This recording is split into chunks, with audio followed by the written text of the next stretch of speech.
Amém. Deus tinha um propósito em criar a família. Já lá no Jardim do Éden, diz a Bíblia que pela viração do dia, Deus vinha ter comunhão com a sua obra criada. E Deus buscava estar junto da família. Deus havia feito uma recomendação àquela família de que de toda árvore do jardim comeria livremente, mas da árvore da ciência do bem e do mal dela não comerás, porque no dia em que dela comerdes, certamente morrerás. E a família é curiosa, e a curiosidade é um grande problema, não só no cristianismo, mas também na mitologia, a Caixa de Pandora, quem já teve oportunidade de ler. A curiosidade é um instrumento terrível. E essa curiosidade, por conhecer aquilo que era proibido por Deus, leva aquela família à ruína. Deus afasta a família do Jardim do Éden, coloca ali um representante seu junto à árvore da vida, para que a família não pudesse viver eternamente com o pecado que havia experimentado.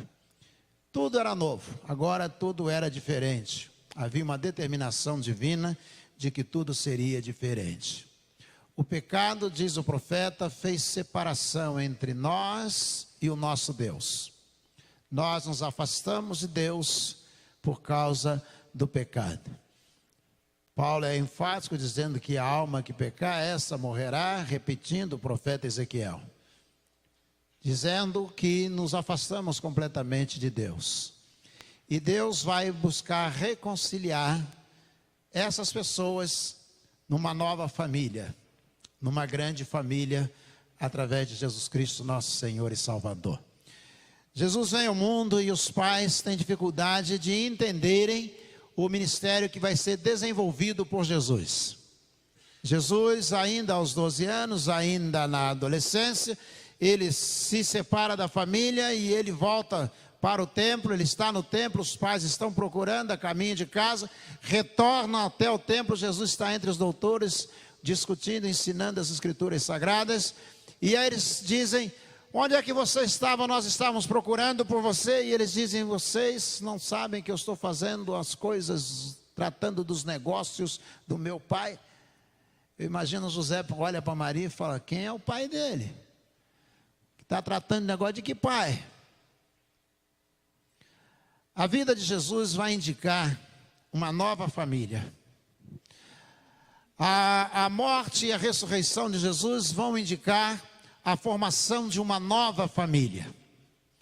Quando os discípulos têm ciência de que Jesus morreu, eles andaram com Jesus 3 anos e 6 meses, e após esse período, Jesus é preso, julgado injustamente, mas julgado, condenado injustamente e crucificado.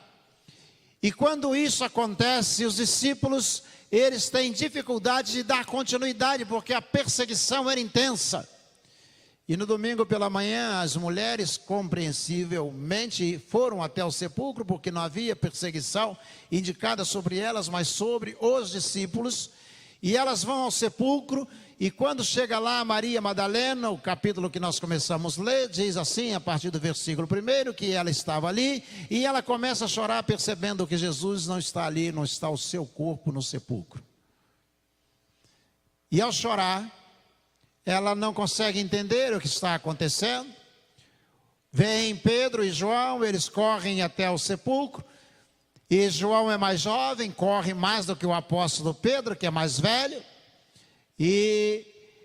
mas ele fica do lado de fora do sepulcro, embora chegue primeiro, em respeito ao apóstolo Pedro, e deixa o mais velho entrar, para que ele possa ser testemunha, constatar o que estava acontecendo. E eles constatam que Jesus havia ressuscitado. Ela está ajoelhada chorando, sem entender o que está acontecendo, e ela ouve uma voz que diz: Maria. E ela para naquele instante de chorar, e ela se vira, e ela está diante de Jesus. E ali começa uma realidade totalmente nova. Jesus diz: vá e diga aos meus irmãos. Jesus não se referia àqueles irmãos de Marcos capítulo 6, versículo 3, que a narrativa de Marcos vai falar sobre irmãos de Jesus mesmo, irmãos físicos, filhos de Maria e de José. Marcos 6:3, depois você pode conferir. Mas está falando agora de mim, de você, de todos nós, que vamos constituir uma nova família sob a perspectiva divina na pessoa de Cristo Jesus. Quando eu estava fazendo pré-vestibular, fiz amizade com um rapaz chamado Gonçalves, crente em Jesus, um crente exemplar. E aí ele me disse: ô Celso, esse final de semana eu preciso encontrar um eletricista que possa fazer a instalação no meu consultório. Ele era protético e alguns equipamentos novos chegaram e eu preciso encontrar alguém. Eu disse: por que você não faz? A gente não estuda circuito elétrico. E ele disse: eu não sei fazer isso não. Eu disse: então vamos lá, vamos fazer os cálculos, eu te ajudo, a gente monta. E eu fui com ele no sábado, e quando nós estávamos lá, eu não era crente em Jesus, estávamos lá, eu estava ajudando a fazer um circuito elétrico para o equipamento novo que havia chegado. Chegaram algumas pessoas da igreja dele e diziam: ô irmão, ô irmão. Aí chegou uma irmã: ô irmão. E ele negro, grandão. Aí chegou um rapaz, loirinho, disse: ô irmão. E eu fiquei olhando aquilo. Todo mundo que chegava olhava para ele e dizia: ô irmão, ô irmão. E ele falava: ô irmã. E aqueles crentes que iam passando da Assembleia de Deus iam lá no consultório dele e diziam: ô irmão. E uma hora eu disse: ô Gonçalves, por que essa gente toda te chama de irmão? Isso que nós somos irmãos. E eu olhei para ele e disse: sim, eles são seus irmãos? Ele disse: somos. Todos nós nos tornamos irmãos em Cristo Jesus. Eu falei: por que vocês chamam de irmãos? Diz: porque nós hoje somos todos filhos do mesmo Pai. Somos filhos do mesmo Pai. Jesus vai dizer isto a Maria Madalena, que a Maria aqui é Madalena. Diz a ela: vai e diga aos meus irmãos, diga a eles, o texto é muito fácil, diga a eles que eu subo para o meu Pai e Pai de vocês, o meu Deus e Deus de vocês. Diga aos meus irmãos.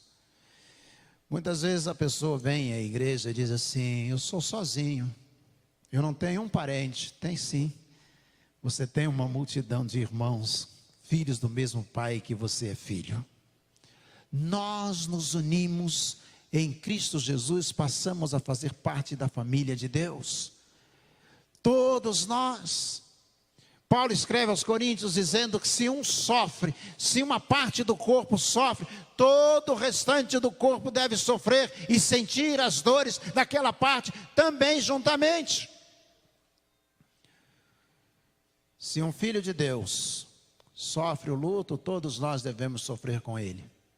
Se um filho de Deus, ele está festejando, todos nós devemos nos alegrar com ele. Todos nós fazemos parte do mesmo corpo, Cristo Jesus. E Jesus então diz para ela: Maria, por que você está chorando?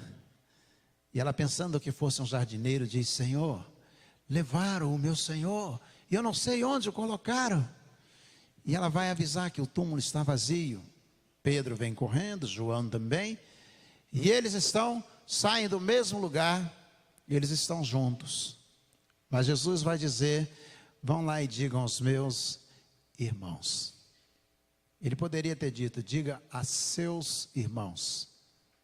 Mas por que Jesus diz meus irmãos? Porque ele também é filho do mesmo Pai que todos nós. Ele é o nosso primogênito. Ele é o primeiro irmão. Ele é o primeiro de tudo.